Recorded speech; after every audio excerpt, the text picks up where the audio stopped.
हाँ जी, सभी किसान साथियों को राम राम, नमस्कार, सत श्री अकाल। मैंने 2 दिन पहले एक वीडियो डाली थी कि 18 महीने में काफ को कैसे कर देते हैं प्रेगनेंसी के लायक। उसी का पार्ट आज मैं आपको बताना चाहता हूँ।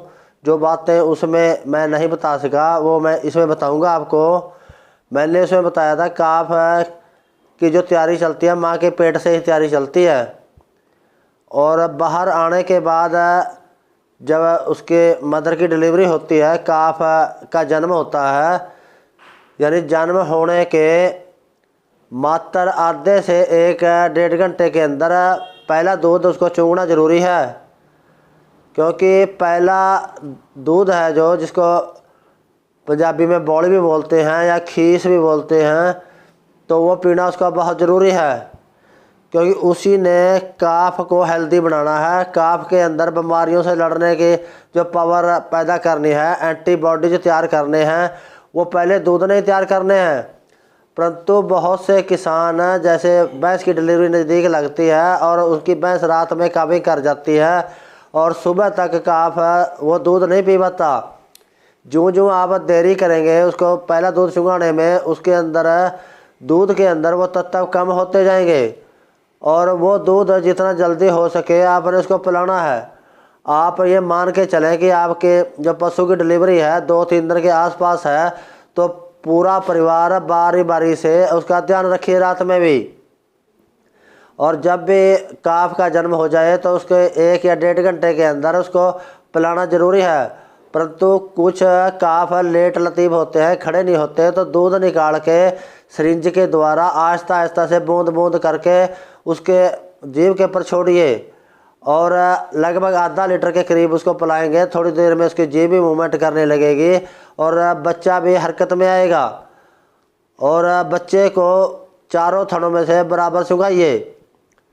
और ये दूध अगर आपका काफ पी जाता है, मेरा दावा है कि आपके काफ को बीमारियां भी नहीं घेरेंगी। बीमारियों से लड़ने की पावर भी यही पैदा करता है। बहुत से किसान जो ये चुंगाते नहीं हैं और वहम करते हैं बहुत तरह के कि जो तक पशु जेर नहीं गिराता तो हम दूध नहीं चुंगाएंगे इसको, जबकि दूध चुंगाना बहुत ज़रूरी है। जब उसके नीचे बच्चे को चुंगाएंगे, उसकी माँ के दिमाग से ऑक्सीटोसिन नाम का रसायन पैदा होगा, वही जेर गिराने में मदद करेगा और उसकी मदर जेर भी जल्दी गिराएगी। ये जो पुराने वहम हैं इनको आप त्यागिए, क्योंकि आज विज्ञान का युग है, विज्ञान के साथ जुड़िए। और फिर बहुत से कहते हैं कि काफ को पेट के कीड़ों की क्या ज़रूरत है। कई बार माँ के पेट से काफ के पेट में जो कीड़े हैं वो ट्रांसफ़र हो जाते हैं। अगर आपके काफ को लगे कि सुस्त है तो आप उसको 5 या 7 दिन में दवाई दे सकते हैं, वरना 10-12 दिन के बाद आप काफ को दवाई दीजिए। और दवाई की जो मात्रा है, जैसे कोई भी दवाई है आमतौर पर 5 kg बॉडी वेट के ऊपर 1 ml दी जाती है, और जो ऊपर दवाई के लिखा है उसके मुताबिक ही आप अपने काफ का जो वेट है उसके हिसाब से दीजिए। परंतु फिर भी मोटा मोटा सा अंदाज़ा 10 दिन के काफ को 10 ml दवाई दीजिए। और दवाई जिस दिन दी उसके आप 15 दिन बाद दोबारा फिर दीजिए। और जब 15 दिन बाद दी दवाई, उसके 22 दिन बाद आपने दवाई फिर दोबारा देनी है। और एक जब भी आप काफ को पेट के कीड़ों की दवाई दें तो आप उसको लीवर टॉनिक कोई भी दीजिए, ताकि उसका लीवर हेल्दी रहे। कई बार लीवर के ऊपर स्ट्रेस करता है। और सबसे बड़ी मैं बात आपको बताना चाहता हूँ, बहुत से काफ की जो मृत्यु दर है इसलिए बढ़ जाती है क्योंकि वो डॉक्टर से दवाई तो लिखवा लेता है, परंतु डॉक्टर भी उसको कोई पूरा नियम नहीं बताना चाहता और ना किसान उसको पूछता है।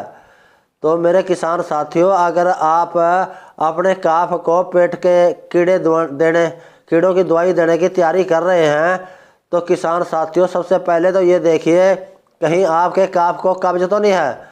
अगर आपके काफ को कब्ज है तो सबसे पहले कोई भी गोली दे के, कोई भी पाउडर दे के या कोई भी लिक्विड दे के उसकी कब्ज तोड़िए। क्योंकि अगर आपके काफ को कब्ज है और आप पेट के कीड़ों की दवाई दे देंगे तो आपका जो काफ है उसके पेट के अंदर जो कीड़े थे मर के अंदर ही रह जाएंगे। अंदर रह जाएंगे तो बॉडी के अंदर जहर फैल जाएगा, उसको यानी टॉक्सिसिटी हो जाएगी और वो लंबा पड़ जाएगा। और जब वो लंबा पड़ गया तो आप समझ लेना कि उसका आखिरी टाइम है वो। और किसान फिर बहुत से अंधविश्वासों में पड़ के ये कहते हैं कि इसके ऊपरी पराई या भूत प्रेत ने तोड़ लिया है, क्योंकि वो पीछे को गर्दन कर लेता है और रामता है। और यही रामने के कारण किसान वहमों में पड़ के किसी बाबा वगैरह का, तांत्रिक वगैरह के जाड़े के या राख वगैरह या जुमैन वगैरह कराने का काम करेगा बाबा के पास से। जबकि कहानी तो जब उसने करनी थी उस समय की नहीं, क्योंकि उसको कीड़ों की दवाई तब देनी थी जब उसकी कब्ज तोड़ देता। कब्ज सबसे पहले तोड़िए, उसके बाद आप पेट के कीड़ों की दवाई दीजिए। तो इसके जो कहना चाहूँगा मैं, कई बार किसान उसको बच्चे को उसकी माँ के आगे बांध देता है। जब वो 15-20 दिन का होता है तो मुंह में वो जो उसका चारा वगैरह है वो खाने लग जाता है। आपने ये बात आप गांठ बांध लो कि आपने 3 महीने उसको हरा ना सूखा चारा नहीं देना बिल्कुल भी, क्योंकि उसका जो पहला पेट है दूध वाला पेट है, जैसे आदमी का होता है, घोड़े का, कुत्ते का सिंगल पेट होता है, ऐसे ही बच्चे का भी सिंगल पेट है उस समय। तो वो जो हरा या सूखा चारा है उसके पचाने की उसके अंदर की क्षमता नहीं है। जब तक उसका रोमन तैयार नहीं हो जाता तब तक आप उसको हरा या सूखा चारा मत दीजिए। तो फिर बहुत से किसान पूछेंगे तो क्या अकेले दूध पर रखें, क्योंकि दूध बहुत महंगा है। तो किसान साथियों, आपने उसको कई कंपनियों का अलग अलग नामों से काफ स्टार्टर आता है, जो मैंने पहले भी वीडियो में बताया है, परंतु किसान बहुत से फिर भी सवाल कर रहे हैं। तो किसान साथियों, काफ स्टार्टर का मतलब ही काफ को फीडिंग के ऊपर स्टार्ट करना काफ स्टार्टर होता है। जब तक उसका रोमन तैयार नहीं होगा, सेकंड पेट है जो रोमन है, रोमन तैयार नहीं होगा तो तब तक उसको हरा या सूखा चारा नहीं पचेगा। तो आपने उसके सामने रख देना है। और पानी हमेशा, बहुत से किसान सोचते हैं कि छोटे बच्चे को पानी की क्या ज़रूरत है, पैदा होने से 1-2 दिन के अंदर ही उसको पानी रख देना स्टार्ट कर देना चाहिए उसके सामने, क्योंकि बच्चे की पानी की भी ज़रूरत होती है। बहुत से लोग उसको पानी पिलाते रहे कि ये दूध सूंघ रहा है, क्योंकि दिन में उसको प्यास लगेगी। हम कितने बार पानी पीते हैं, पानी भी उसके सामने रखिए। और फिर आपने काफ उसके आगे काफ स्टार्टर रख देना है। बहुत से किसान कहते हैं कि खाता नहीं। हाँ, ये हम मानते हैं कि जो भैंस का काफ है वो थोड़ा लेट लतीफ़ है, और जो HF गाय का है 5वें-6वें दिन फीडिंग स्टार्ट कर देता है वो। पर कई साथी दूध ज़्यादा पिलाते हैं, उसको भूख ही नहीं लगती, वो क्या खाएगा। एक साथी का मेरे पास अमृतसर से फ़ोन आया था, तो वह कह रहा है कि मेरा बच्चा जो काफ है तो वो लगभग 1 महीने का हो गया, फीडिंग चालू नहीं की। तो मैंने उसको पूछा कि आप दूध कितना पिला रहे हो। 3 लीटर सुबह, 3 लीटर शाम को दूध पिला रहे हैं उसको। जब उसको 6 लीटर दूध मिलेगा तो फीडिंग क्यों करेगा वो। तो इसीलिए किसान साथियों, अगर वो फीडिंग नहीं करना चाह रहा है तो आप उसका दूध कम करिए, और जो भी फीड है उसको थोड़ा पानी में मिला के उसके नाक के ऊपर लेप करिए, ताकि वो जीभ से चट्टे उसको और उसका टेस्ट उसको पता चल जाए। तो फिर आपने 3 महीने बाद उसको चारा देना है, चारे के साथ साथ काफ स्टार्टर देना है।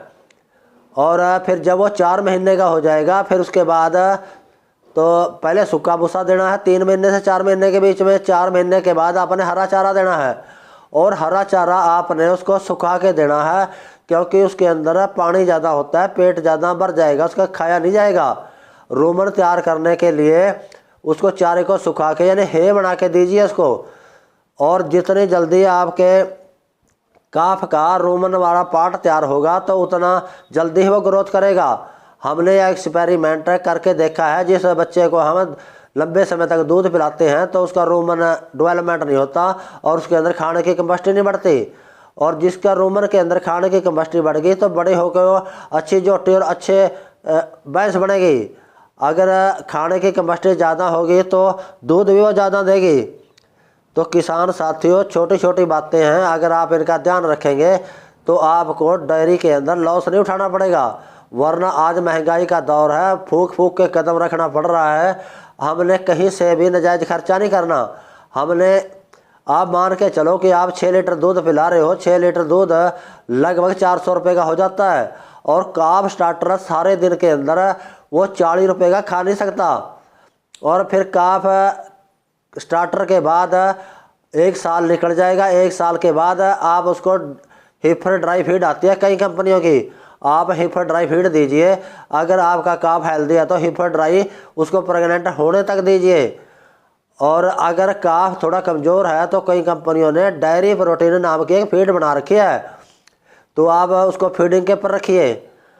और जो आप ये फीडें दे रहे हैं इनके साथ कुछ भी देने की ज़रूरत नहीं होती, क्योंकि पेट के और बॉडी के ज़रूरत के अनुसार देख के ही, विज्ञान के अनुसार उन्होंने फीडें बनाई हुई हैं। तो किसान साथियों, मैं ज़्यादा कुछ ना कहता हुआ बस यही अपनी वाणी को विराम देता हूँ। मेरी इस वीडियो को मैं उम्मीद करता हूँ कि आप लाइक करेंगे, शेयर करेंगे, और ज़्यादा कुछ ना कहता हुआ नमस्कार, जय हिंद जी।